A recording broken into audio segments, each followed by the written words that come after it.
Hello, Money Tree podcast listeners. Welcome to this week's show. My name is Kirk Chisholm. I'll be your host, and I'm once again joined with my good friend, Doug Heagren. How's it going, Doug? You already know, Kirk. I Awesome. know. But digging out of a blizzard, enjoying the fruits of December. Well, good. So this week we got a lot of news this week. So let's just kind of dive right in and talk about some of it, and then we'll dig into the other stuff, which has been backed up for a few weeks, and I think it's also important to share. But let's start with this week. We had two big pieces of news. First, we had the Fed funds rate, or actually, first we had the CPI. Which came out this week, and the most recent CPI is 6.1. I think, is that what it is, Doug? Am I getting that wrong?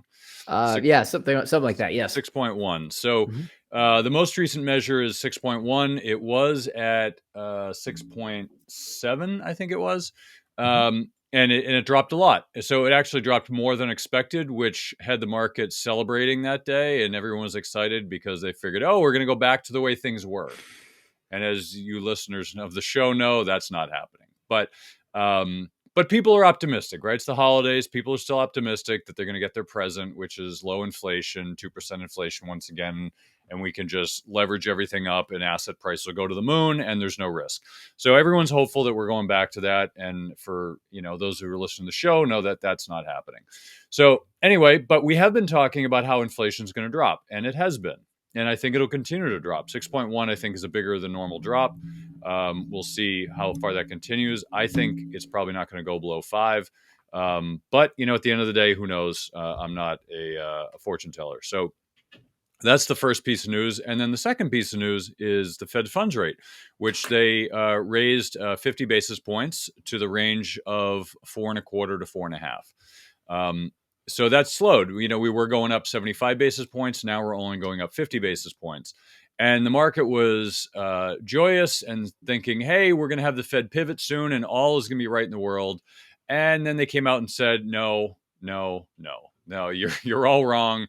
And we are still going ahead to kill inflation. And we're not going to spike the punch bowl. We're going to end this party early if we have to, so you don't all get drunk and drive home drunk. So the Fed is clearly not giving everybody the news they wanted. And the market is showing that, because the market's been down the last 2 days quite handedly, in part because of what the news came out from the Fed meeting. So I think, the takeaways from this are, if you look at the market performance just as an indicator, you notice that, hey, people got a little excited there on Tuesday, and then Wednesday, on Wednesday, and then Thursday and Friday, the market has just said, all right, we were wrong, and now it's back down again. So I think for the most part, it'll be very unlikely we're going to get this so-called Santa Claus rally in the next 2 weeks, because there's not a lot to celebrate with the news out of the Fed. So, Doug, what were your thoughts from all this? I know there's a lot going on out there about this. Well, I think there's a couple things. And the biggest thing, I think, if I had to summarize it, is, Kirk, when the heck do you think people are going to start listening? That's a good question. I'd say never. I mean, we've talked about this now in, probably going back for 6 weeks, that Chairman Powell came out a couple months ago, and he came out in Jackson Hole, and this is the last time we had a rally, and last time everybody thought, oh, inflation's going down. Guess what? The Fed's going to probably ease up on this. And he came out and he just eviscerated everybody. He said, I am not going to react to short-term news. I am going to keep focused forward on eradicating inflation. And he was ticked. I mean, he invoked Volker's name multiple times because he was trying to let you know what he wanted to change over the pain that a lot of people went through the 70s and the 80s. He's doing his best to stay focused, not reverse. And guess what? Geez, surprise, surprise, surprise. Everybody starts to predict again that the Fed is going to ease up, that inflation's coming down, that everything's going to be great, and maybe they'll reverse their stance.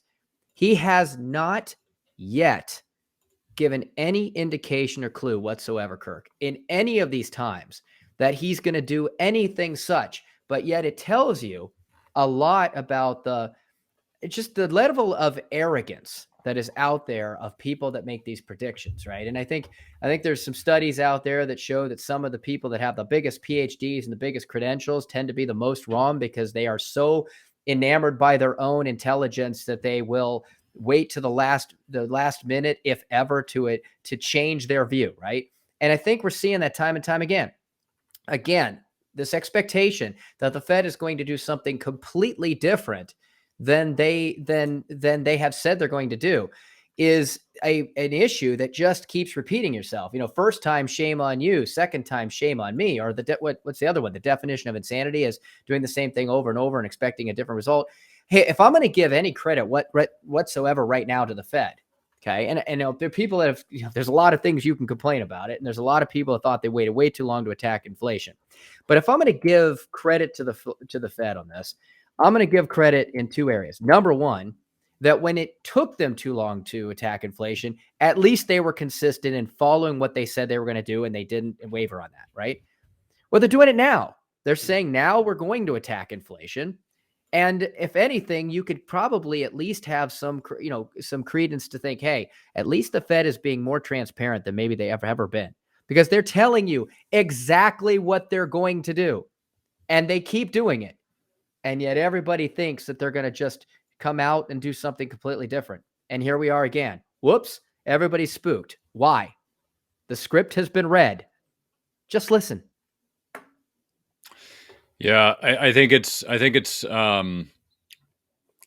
lesson for all of us that what we're kind of accustomed to versus what reality is, right? It's like the boy who cried wolf.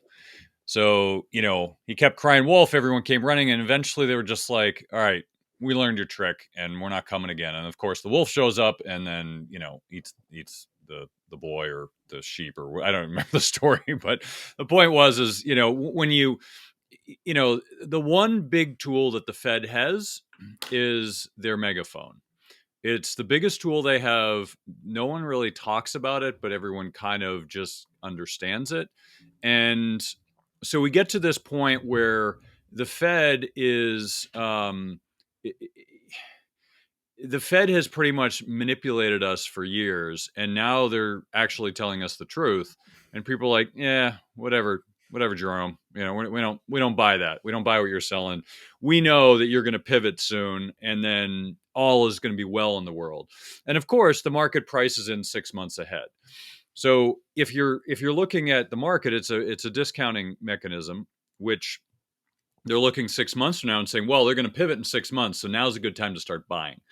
And that's why the market started to go up, because people were figuring, in 6 months, inflation will have peaked and interest rates will have peaked and we'll be heading down, and then they'll be pivoting. Well, there's no inclination that pivot is going to be a pivot in the opposite direction. So the Fed funds rate is going up.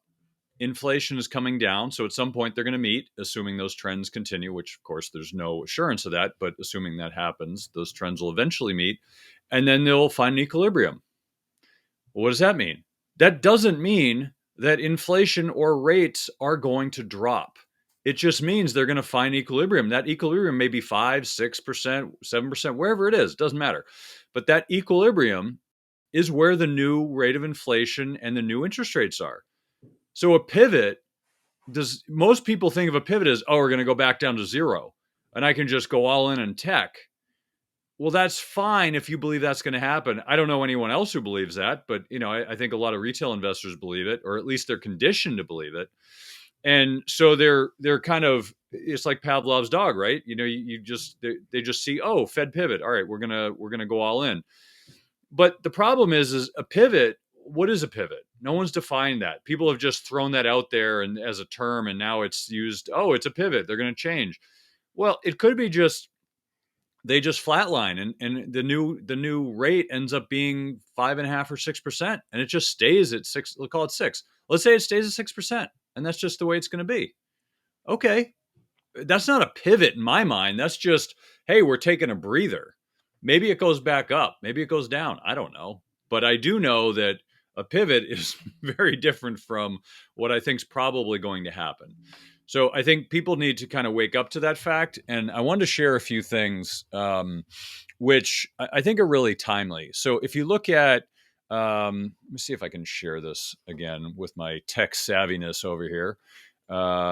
Here we go. So, all right. So this is a chart which I don't know if you can see it, but I'll try to. There we go. So this is basically, and I want to bring this up because we've been talking about this for many, many weeks about how the market is not accurately pricing in reality. And this is another example of that. So this is the implied Fed funds target rate. So all those dots, that's the dot plot that everybody talks about, where all the different, people predict, where the potential Fed funds rate is going. So based on this, they're predicting somewhere between five and a quarter, somewhere in that neighborhood, 5.1, which isn't really what they'll do, but just say five and five and a quarter in next year. Okay. Right now it's about, between four and a quarter and four and a half, 4.4, I think is where it is. So that pink line is kind of the average for the dot plot, which is, kind of what is being stated. Now, the black line is the Fed funds futures. That is what the market is predicting. So the market is predicting that we do not go any higher than the rate we're at now in the Fed's funds rate. Think about that. Powell just came out and said, as Doug illustrated, we are not going to slow down. We're going to kick inflation's butt, and that's just the way it's going to be. And we're going to keep raising rates as much as we have to. And yet the market is saying, no, you're not. We don't believe you. It's not going any higher than it is now.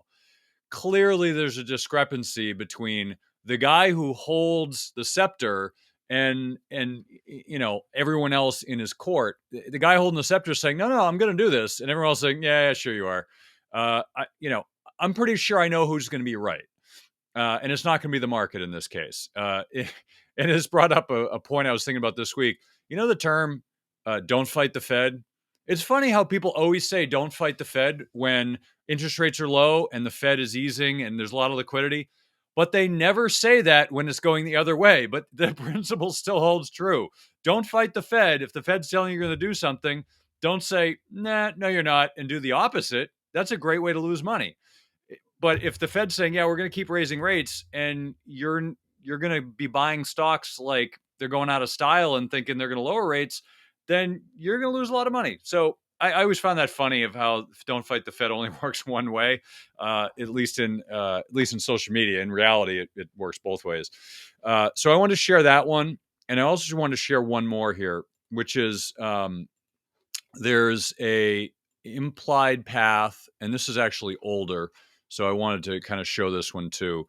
It's a little bit older. It's from last month, but I think it kind of illustrates the point, which is, the black line is basically what the Fed funds rate is. And then the blue lines are different points in time. So I have to describe this because people will get a little confused.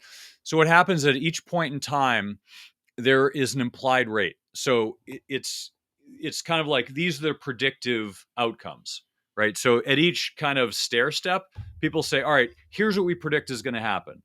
And so all these lines, they're not really each kind of stair step, a bunch of lines come out from each one of those 90-degree angles. So if you look at it, you're like, all right, well, this is the prediction, right? And this is a good example of what it was last month. People were predicting it would go to 5%, and that would be it.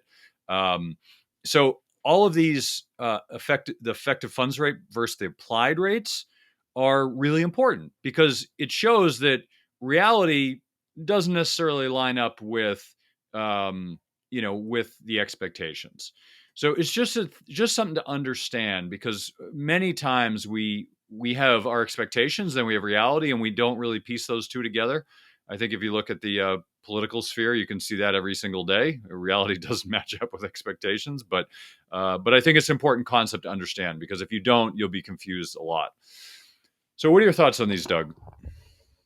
Well, I think I'm glad to see that there seems to be some agreement that things are going to that we're going to have a cut on the Fed funds rate by 2025. Not only the Fed futures believes this, but also the policy, the FMOC members are all agreeing. As a matter of fact, by 2025, the expectations on the Fed funds futures is that the Fed funds rate will actually be higher than what the Fed is saying that they think it's going to be. So I'm just, I think we just sit there until 2025 and everything's going to be all hunky dory, Kirk.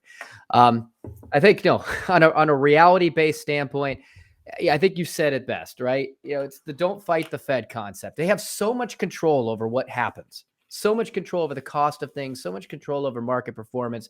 Just the way our economy works and the way our monetary system works, what they do and what they say has tremendous impact and immediate impact. And so if you're, and I get it. It's like you just said, what have you done for me lately? We don't trust you. Going back to the boy who cried wolf, just kind of go back to that story, Kirk, you were kind of right. The wolf, again, the boy cried wolf and everybody came, there was no wolf. And then, he cried wolf again and everybody came and there was no wolf. And then finally, the wolf came and he cried wolf, and nobody came because they got sick of hearing that there was a wolf. And Kirk, he did eat the sheep. The wolf ate the sheep, but then he ate the boy for dessert. So he got both of them. Okay. So, I mean, so I was half right. At the end of the story, he left the straw and for somebody else. But, here we are. I mean, we're talking about Fed funds futures that are being predicted by people on Wall Street. But we're looking at Fed's fund predictions based on FOMC members. Just out of curious, Kirk, which one of those actually are involved with the decisions about what the Fed funds rate's going to be? Is it Wall Street or is it the members that vote on it?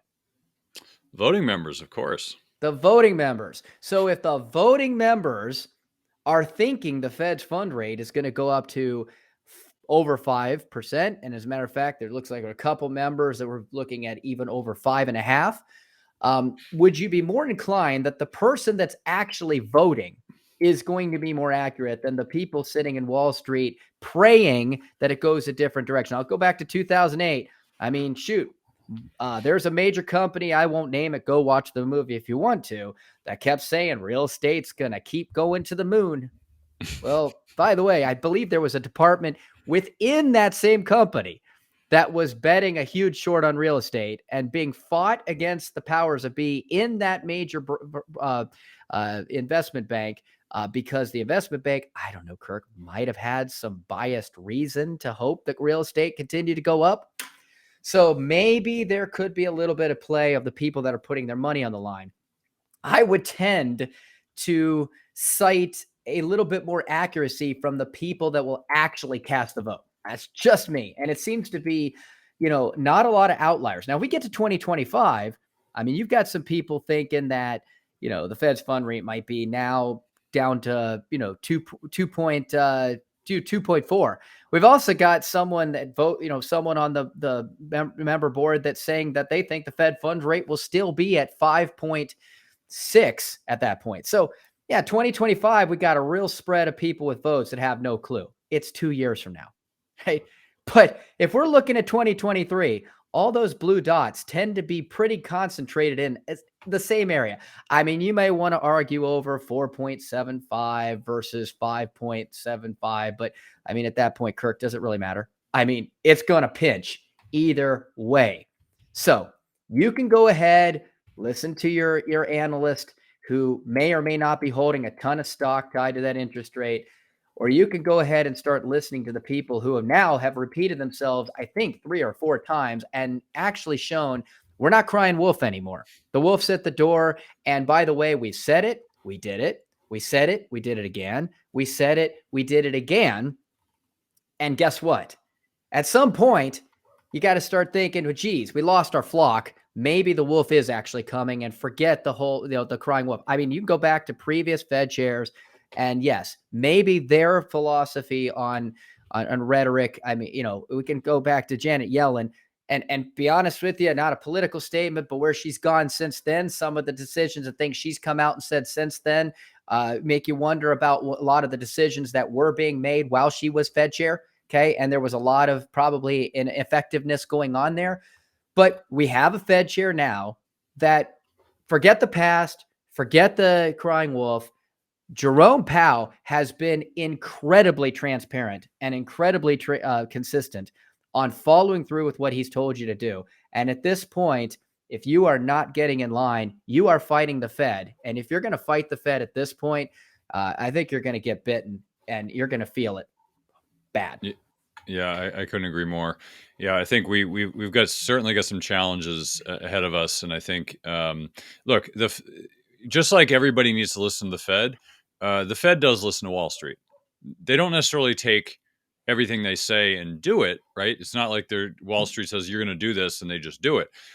There are times in the market where that does happen, where the Wall Street puts a lot of pressure on the Fed for various reasons. It could be the system's breaking. It could be that they think they're wrong. All sorts of reasons. Like, the Fed keeps rates low, and Wall Street's like, "Come on, you got to raise rates. Like, you're killing the market here." So they do take influence from the market, but they don't take direction from it. Right? There's really just the voting committee members that vote on it, and really it's mostly Powell, but the voting committee members also have a lot of say. I do want to point one thing out, because as we were going through tech issues in the beginning, my brain was frazzled, and I think I said 6.1 and 6.7. It's actually 7.1 and 7.7, but that's what happens on Friday when your tech doesn't work and your brain's a little screwy. So for all you trolls out there who are just waiting to lambaste me, I corrected myself, so go home. Hey, if you got trolls out there ready to lambaste you, I would call that a successful podcast, Kirk, because that means that there's enough people listening that you're making waves. So, hey, if there's trolls out there, bring it on. There's trolls coming at us every week, Doug, and love us or hate us, just just love listen us to us or hate us, just keep clicking. Yeah. So yeah, we got plenty of that. So I do want to point out a few charts here, and then just some interesting things we've seen, and obviously want to get back to housing because that's a big one. So here's one that we've seen recently, which I thought was really fascinating. And for those of you who don't use Fred, which is basically, I think it's the St. Louis Fed, does this. It's a fantastic tool. You get a bunch of economic data. And they pull in a lot of various sources, so it's like a centralized place you can get this. And there's charting tools. It's phenomenal. I use this stuff all the time. So here's one, which is basically the blue line is consumer loans. So this is credit card debts, revolving debt. And then the red line is personal savings rate. Notice anything interesting, Doug? Well, for those of you who are just listening, I'll kind of illustrate it. So the consumer loans were going up until COVID, and then they dropped, obviously, quite a bit. And then right around first quarter of 2021, they started to pick up, and they've been going through the roof. They've just going straight up. So I would imagine that's probably when the COVID money ran out. And then if you look at the personal savings rate spiked during COVID, obviously, because people got a lot of money, and then spiked about 9 months later. And then it's just gone through the floor. It just keeps dropping. And right now it's around 3% for personal savings rate, which is horrendous. I don't know what it is globally, but I know historically when it gets to 3%, that's a bad sign. That means either most people don't have money, they're certainly not saving it because they don't have it, and it just means that people are taking a lot more debt. They're leveraging themselves up, which means that at some point people are going to hit that limit, and then they stop spending because they can't. Not because they can control themselves. It's not like people all of a sudden, they got religion and decided, hey, we're going to stop spending and we're going to pay down our debt. No, it's because they hit their limit and they can't buy anything else. So once that limit is reached, we're all seeing kind of like the end of that bubble, and you can't leverage it up anymore because there's no more availability, right? If you think about it, like credit card debt, I think it was 2 years ago, I was able to get one of my credit cards was like 5-6%, maybe it was 4. It was really low. And the other ones were right around like 9. It was just, standard, I think, in the industry, but this one was really low. This year, I think they're up 10% each, all of them. And my credit hasn't changed. If anything, I'm using it less, but my credit hasn't changed. But they've ratcheted up because they quote unquote have to make a profit. And I say that in air quotes because every time I call them and say, hey, you guys are really kind of screwing me over here with these rates, And they're like, oh, well, we need to make a profit too. I'm like, really? Did rates go up 10% in the last week? Because I'm pretty sure they didn't. But somehow you guys are able to squeeze out. So maybe I'll just pay down my debt and not use you guys till you give me better rates. But I only say that because I know I'm not alone, and everyone's rates have gone up. And look, at the same time, you see this chart, consumer loans have gone through the roof. So you have rates going up and the amount of money borrowed is going up, which means a lot of people are going to be in trouble. And I think we've been talking about this for many months on the show. So all of you who have been listening for a while, you know this is just because we're early doesn't mean we're wrong. We were early on this trend. We saw it right away. And now you're starting to see more of the data actually kind of creep up and show that, hey, there's a real big problem here. I don't know where that end point is where people cry uncle, but I think we're starting to reach it. Most likely we'll probably see it mid next year because people still have money, apparently. They're still spending it. And they seem to not be aware that they're that they're raising rates, but hey, teach their own.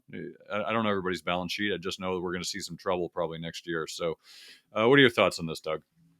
Well, actually, I was looking at some trends, and unfortunately, the Consumer Financial Protection Bureau tracks mortgages that are 30 to 89 days delinquent. And unfortunately, their data only goes till December 2021. But what I can tell you is that there was a tremendous drop in delinquencies. Interestingly enough, they actually started around January 2020. And at that point, we were around 2.2% delinquent. And actually, it had been steadily declining. I mean, go back to 2008, it was 4.2. So it had been steadily declining, and then it just dropped off. All of a sudden, you go from January 2020, 2.2% are 30 to 89 days delinquent to 0.08. Okay. And it continued to go from there down to about 0.6%. Now, I'm sorry, 0.8% to 0.6. Now, we can all probably assume a big reason for that, right? There was all that stimulus money. And people started to pay off a lot of debt. But what I can tell you, and again, I don't have any 2022 data, but would you agree, Kirk, things are a little harder now than they were in 2021? I mean, Oh, much harder. Yeah, absolutely. absolutely. So from the time that from basically March 2021 till getting down to a 30 to 90 day delinquency to the end of 2021, the delinquency rate had gone from about 0.6 down to about 1%. So that was a 0.4% shift just over the last 6 months of 2021. There is some new data coming out, which I don't have the exact numbers on. And unfortunately, as I said, the Consumer Financial Protection Bureau does not have more recent data out there. But I saw an article recently that, something like 30% of mortgages that were purchased in the last 2 years are now going delinquent. So we are absolutely seeing, we're going to start to see, I have a very bold prediction that I'll go on a limb on, that when we start to see the delinquency rates that are going to now be published at the end of 2022, we're going to start to see that, mortgages are starting to get a little bit scary for those that are homeowners out there. So we keep thinking that this supply and demand. We've talked about real estate. We've talked about what's happening to to homes that are for sale and the prices. I saw some data today that in places like Austin, Texas, they've already seen 10 to 20% declines on home prices as some of the biggest cities out there. That's just for people that are trying to sell their home. That's just for people that are trying to buy a home. That doesn't talk about what is underneath the covers. The old saying from Warren Buffett, you don't know who's swimming naked till the tide rolls out. The tide's starting to roll out. And I think what you're going to find in some of this data is, and you're seeing it here on this Fred chart that you showed, just on personal credit cards. But that is only part of the problem, because people, you know this, Kirk. I mean, if I gave you $1 and you had to use that dollar, you had things to pay.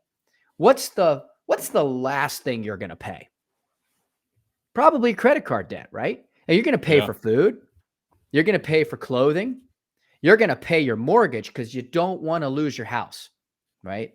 So if credit card debt is spiking like this, it may be part of the sign, okay? Because people are riding that out and they're going to max their credit. They're going to hit a limit.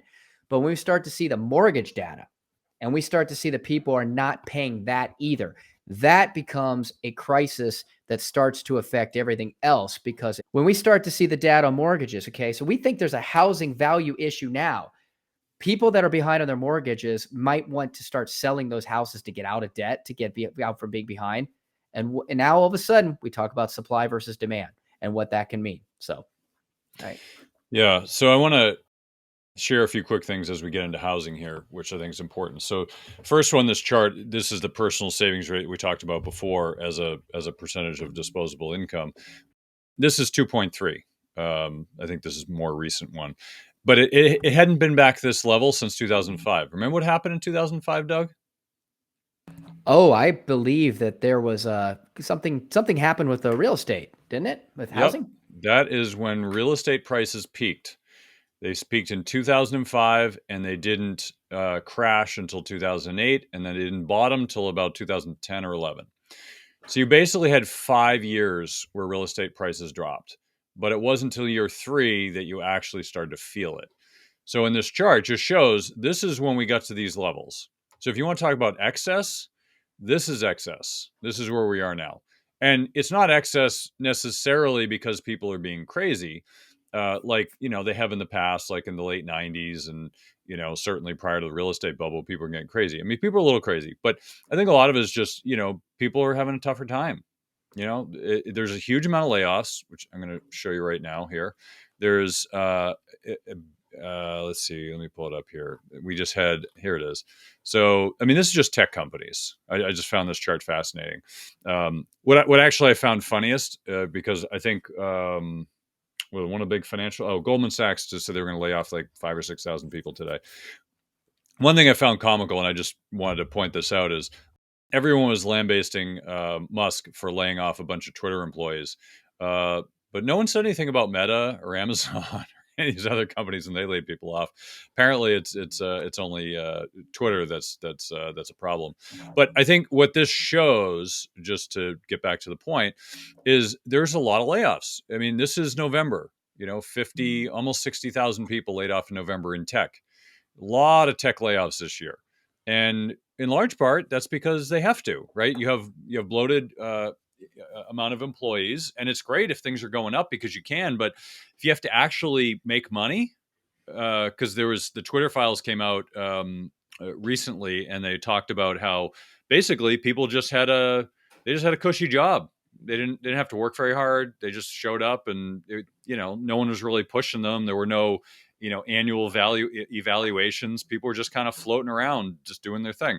And not saying all companies are like that, but I think with tech it's a little different because people are trying to own the space, so they're not about making money.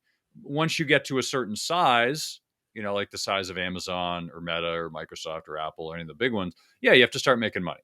But if you're in the explosive growth phase, you don't necessarily have to make money because people discount that. They say, well, what's more important is you get exposure. So I just want to kind of throw that in there because I thought it was interesting. But I did want to kind of touch on a few things on housing. Did you miss your opportunity to get PPP money during COVID? Are you waiting for our president to forgive your student loans? Are you excited about helicopter money? Me too. If you want free money, look no further. I'm giving away free money this week on our show. All I ask is 5 or 10 minutes of your time. I'm so excited to give you free money, I can hardly contain myself. Take advantage of me and my excitement to get your free money. Go to www.moneytreepodcast.com/free money. Follow the instructions today and get your free money. Now, if you look at, see if I can bring this up. So getting back to wages, this is median earnings with salaried employees.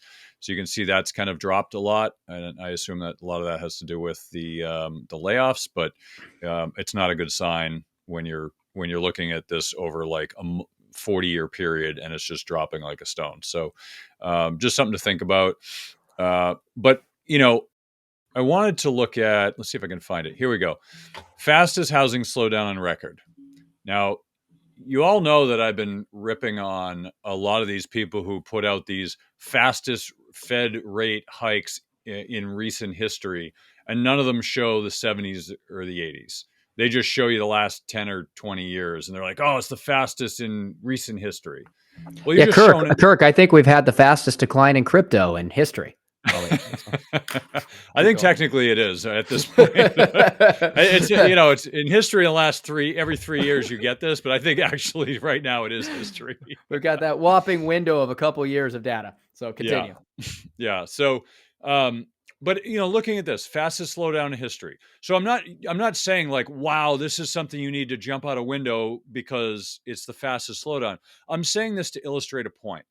Now, has it been faster in the past? Probably. I don't know, but I don't really care. What I'm using this to show is that there's a big deviation from even some of the times in the 70s. Now, I will point out that the 77, 83 were not really times of big sell-offs in housing, because rates had gone up because we had a low and then rates have been going up for a while. So I don't want to misconstrue this. I didn't create this. So I don't want to misconstrue what we're trying to point out here. What we're trying to point out is the fact that there's a big deviation over the last 40 years, and you should just see how large it is. That's 7 months and 24% is large. I don't really care what else it is.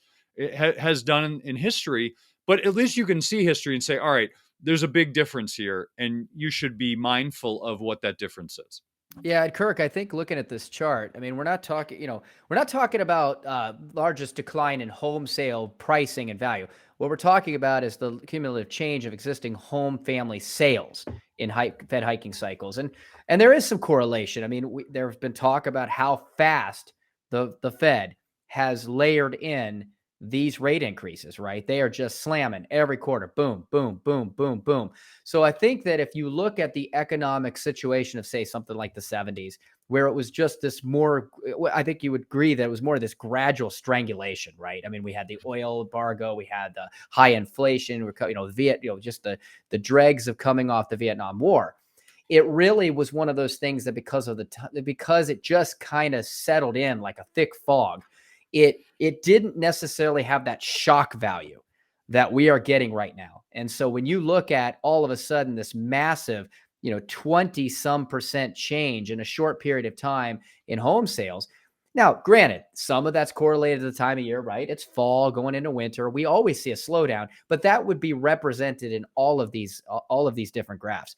But I think what's happened is, and it comes back to addiction, right? We have been in a monetary and interest rate and easy money addiction for so long. And that addiction is, even though that, again, historically, 6-7% is nothing in terms of cost to borrow. A 5% Fed funds rate is nothing historically. But because of what we're used to, because people have been under this impression and this myth that you could just continue to get money so cheap.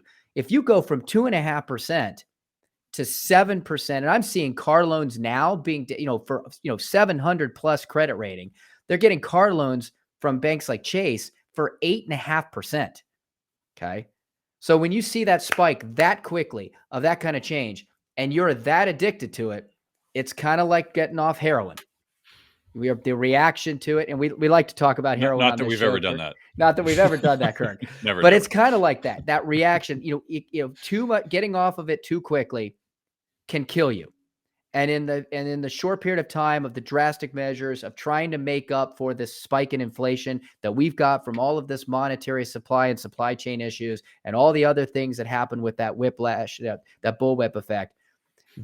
We have a society that is, as we've seen from the Fed, they're not buying what they have to say.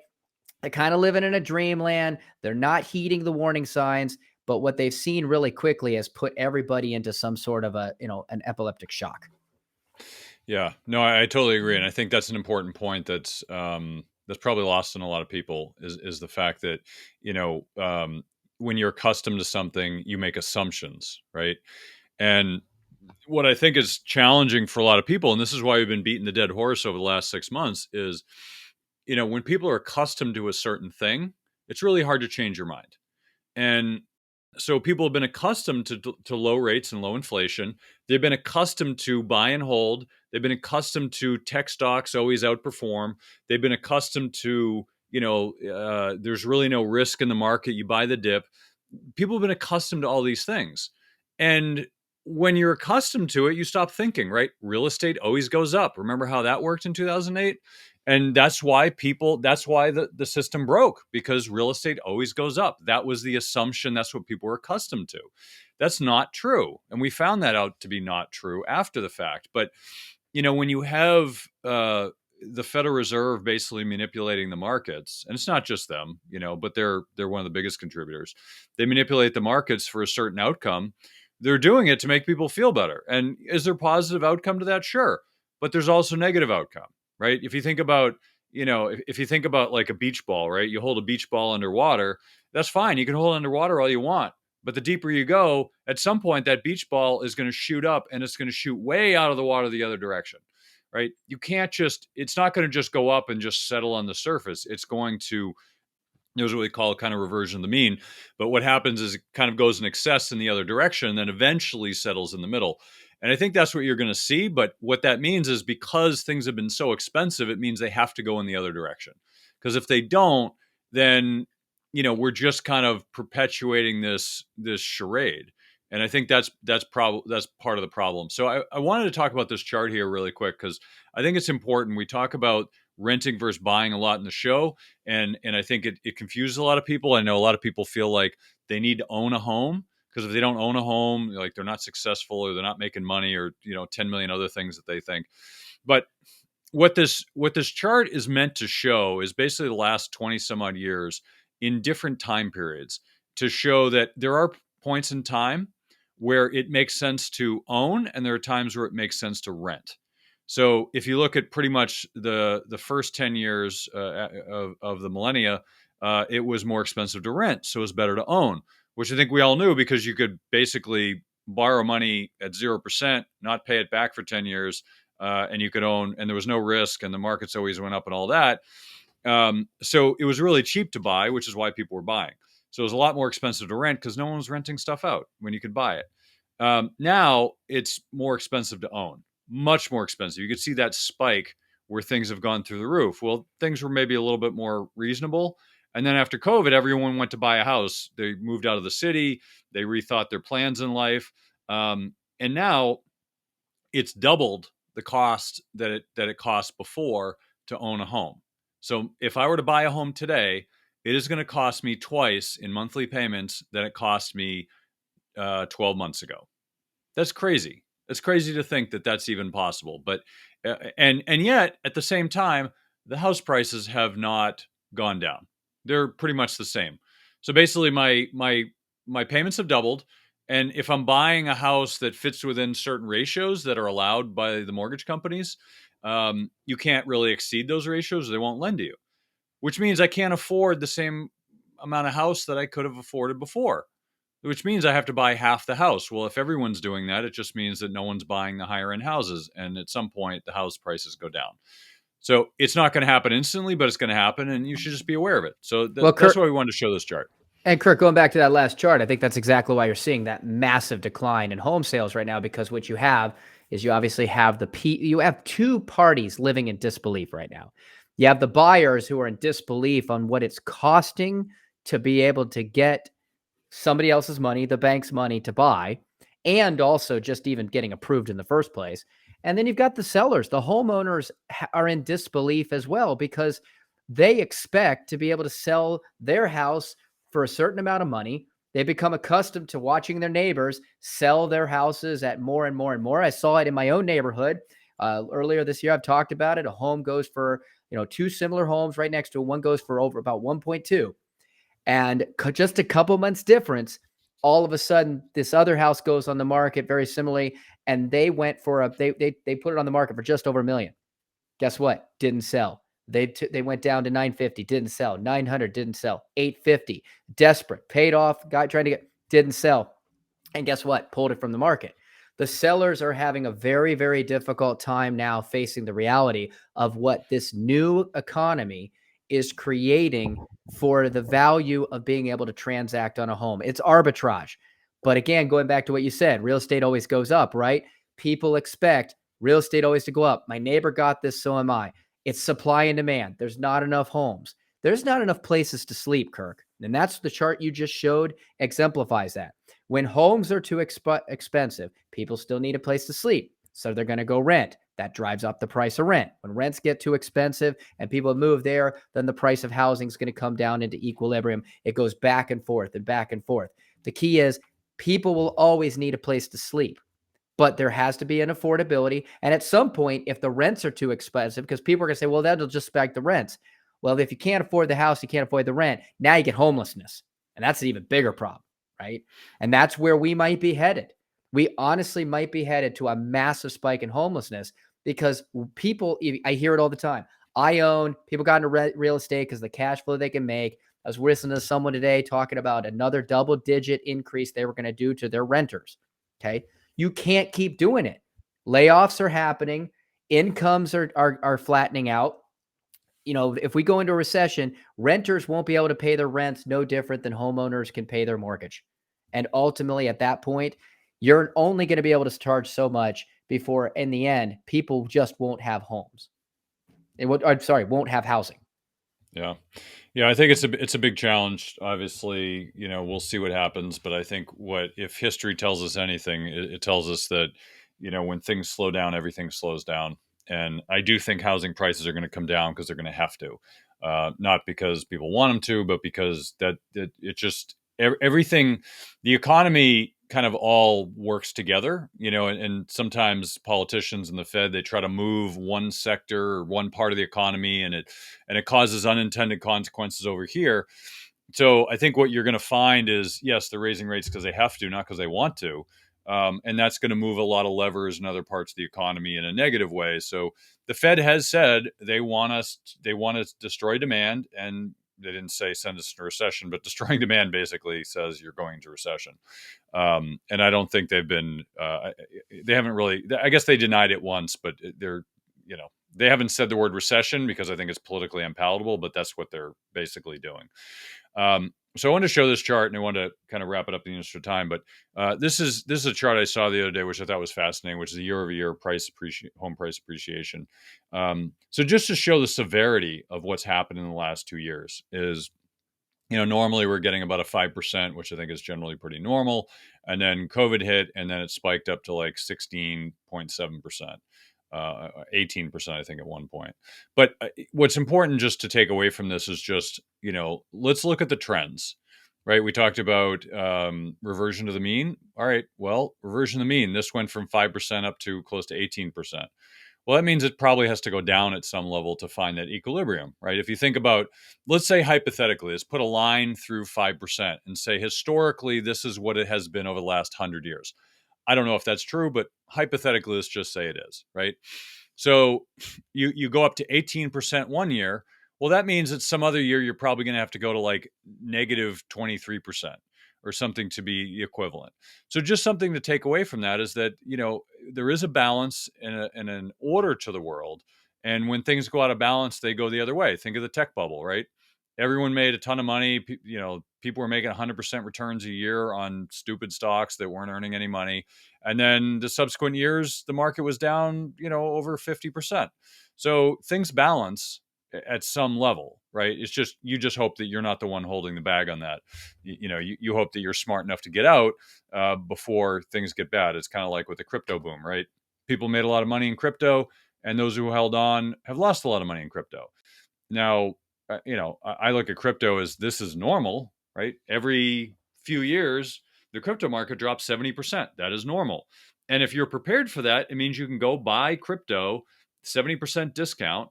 And I think given what's going on, I just saw some news clip against Binance, and after FTX kind of imploded, now they're going after others. And I think they interviewed what's the guy? I forget the guy's name. There's a Chinese guy who runs it, Binance. You know what his name is? Drawing a I'm blank pulling here. it up. Give me a second. Yeah, no, give me a second. Anyway, well, I'll get back to that. But CZ, I think, is how he's referred to. Cheng But Peng Chow. yeah, so CZ is how people kind of refer to him. So if you look at him, like I saw him interviewed, and he was on CNBC, and they asked him a question. So, what would you be able to come up with $2.1 billion if you had to? And his response was, "Yeah, we'll be fine. We'll have enough liquidity." And I saw the anchor. She just rolled her eyes visibly in the screen. I couldn't stop laughing. She was like, "Oh wow." And then the comment on Twitter was like, "All right, everyone, pull your money." It was like, "That's not good." So until this kind of challenge in the crypto space kind of subsides, because right now people are just running around with their hair on fire, and they don't know what day it is, and they don't know where all the challenges are, and I can't blame them. I mean, if you don't own your crypto in the right way, everything's suspect. If you're holding your money in exchanges, people will tell you flat out, don't hold your money in exchanges. Use it for trading, not for holding. But people still hold it there because they're lazy. So if they lose money on that, then that's up to them, right? I mean, if you know an exchange is having problems, like MF Global is an example, they did futures trading. I had an account at FM Global years ago. It was just for futures, just because I just wanted to play around and have fun with it. And I was just sitting in cash. I didn't have anything, and I was at a conference, and I was watching the news, and it's like, oh, MF Global, and the stock was like plummeting. It said having financial problems. I'm like, all right, time for me to pull my money. Wired it out same day. Next day, they froze all assets. So I got really lucky. I got out in time. But the point is when you see these things happening, you have to put on your risk management hat and say, hey, what can I do to protect my assets? Because you don't know what's going to happen. These complex systems, things break, like 2008. It broke for many reasons, but one of the reasons was the system was too complex that nobody understood it. They didn't understand the risks that were being taken at a firm level, at an individual level, and they didn't understand the risk of the security. Right? You look at The Big Short you referenced earlier, Doug, and how people like Mike Burry basically were shorting the housing market, and everyone's laughing at him like, "I'll take your money, you rube." And he turned them all into laughing stocks because he basically just walked away with all their money because he was smart and they didn't know what they were doing. So I think we're seeing that now, and there's definitely some smart players out there who are taking advantage of this, but there's a lot of people who are just walking around saying, "I don't know what's going on," and they end up losing money. So I know we're going to wrap it up here, but final thoughts from you, Doug. Well, yeah, I wanted to go look at that chart you're talking about. And again, this goes back to some of these charts, right? The national HPA for April averaged 13.6% based on, I'm looking at an April chart. But if we take a look at the average, you can see here that year-to-year rate of HPA, home price appreciation, it's 6 up to 8, down to 4, up to 8. You look at that average, it's kind of the 6%. And I can see why people have said real estate is absolutely the place to invest. But again, this chart goes back to 2013. We've been in low interest rates for a long time, Kirk. Do you think that 2013 is including the history of true interest rates and lending pricing? Nope. Oh no. If we go back to the national appreciation rate of 25-year average, it's only 3.9. Okay. So, and if we go, and I forget the name of the Nobel Prize winner that did the calculations back to the end of the Civil War before the recent appreciation, kind of the same thing, about 3%.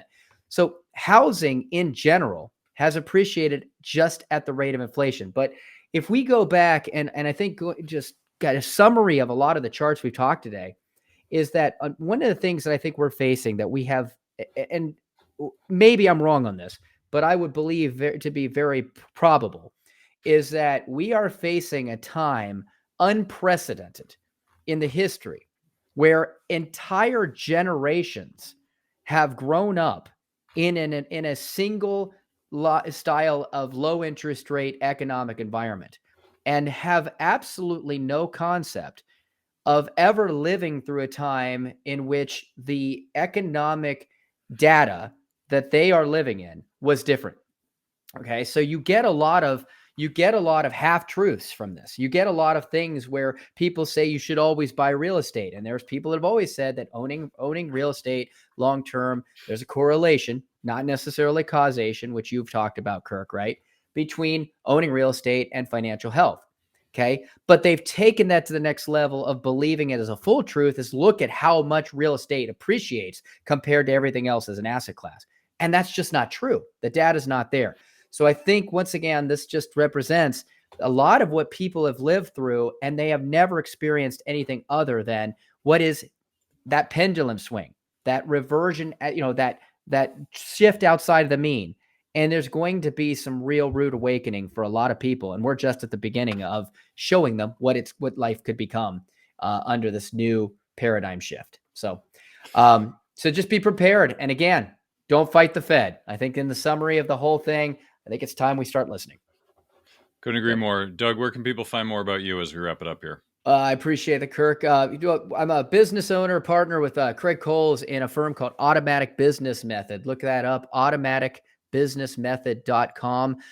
We actually have a systematic bulletproof process to skyrocket revenue for businesses, get ideal customers, create more free time, have the perfect team without spending too much time, having that work-life balance, not spending a high cost of marketing complex technology. Listen, the inefficiencies in business may work when economy is easy and times are great, but you may be working too hard. You may have more stress than you need. Your business name may not be as valuable as it could be. But if we start going into this shift of this economy and it gets harder to make a dollar, it gets harder to market your business, it gets harder to produce revenue as your costs go up, your cost of borrowing, those inefficiencies are going to boil to the surface. So now is a great time to find out the health of your business, to start looking at the streamlining and making sure that your business is going to be able to not only survive in this next economy, but really maximize what it could be for you, the life you want to live, the life for your customers and your employees, et cetera. So look us up, automaticbusinessmethod.com. Great. Well, Doug, once again, really appreciate you coming on the show here. That's the show for this week. Thank you again for joining us on Money Tree Investing Podcast. My name's Kirk Chisholm, wealth manager of Innovative Advisor Group. We don't just manage your wealth, we make your life better. You can find more about me at innovativewealth.com. And of course, you can find me every week here on this show. You can also check out our show at Money Tree Investing Podcast. On our website, you'll have access to the show notes, resources, and the archive shows. Please remember to subscribe on our YouTube channel for immediate access to the new shows when they're released. When you subscribe to the show, it allows us to get access to some of the top minds of investing in personal finance. While you're here, please leave a comment and question if you want us to address it on the show. Have a great week ahead, and remember, no one will care about your money like you do, so invest in your life.